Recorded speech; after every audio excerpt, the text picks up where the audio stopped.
જવાન જય કિસાન. હું કાનભા જાડેજા. જે અમે સાહેબને આવેદનપત્ર આપ્યું બ્રાહ્મણી બહેનનું પાણી માટે, જાહેરાતો તો મોટી મોટી સરકારશ્રીઓમાંથી કરી દેવામાં આવી કે 15 તારીખે પાણી આપી દઈશું, પણ અત્યારે 31 તારીખ થઈ અને કૃષિ મંત્રી એમ કહે છે કે ડીએપી અને ઉરિયા સાથે કોઈ વસ્તુ ન લેવી. અને પાવર ગ્રીડનું છેલ્લા 1 વર્ષથી કામ ચાલુ છે, પણ પાવર ગ્રીડનું કામ તો ચાલુ છે છેલ્લા 1 વર્ષથી, પછી હજી 50% વધારે ખેડૂતોને પૂરતું વળતર ન થાય. અમુકને તો 1% પણ વળતર નથી આપ્યું, એવા પણ ખેડૂતો છે. એટલે હવે આવનારા સમયમાં સાહેબને અહીંયા રજૂઆત કરી છે અને અત્યારે મુખ્ય પ્રશ્ન અમારો એ જ છે કે પાણી આપો ખેડૂતોને. અને ખેડૂતોને ફોર્મ ભરવા તૈયાર જ છે. નર્મદા અધિકારીના ખેડૂતોનો કેસ તમે ફોર્મ ભરો પછી જ ઉપરથી જથ્થો મગાવી, પણ ખેડૂતો ફોર્મ ભરવા એગ્રી જ છે. ટૂંક સમયમાં જો પાણી નહીં આપે તો અલગ અલગ ગામમાં ખેડૂતો મામલતદાર કચેરી આવીને ધરણા પ્રદર્શન કરશે.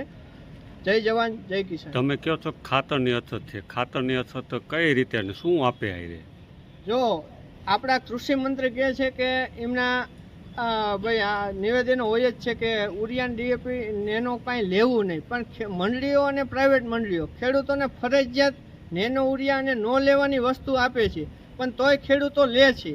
કારણ કે ન લે તો એને ટાઈમ ગાળ્યો હોઈ જાય પછી કાંઈ મતલબ નહીં. સરકારશ્રીઓમાંથી જાહેરાતો કરી દે તમ તારે ખેડૂતોએ કાંઈ લેવું નહીં. જો ખેડૂતોને ન લે તો મંડળીઓમાંથી કોઈ જાતનું ડીએપી કે ઉરિયા આપવામાં આવતું નથી.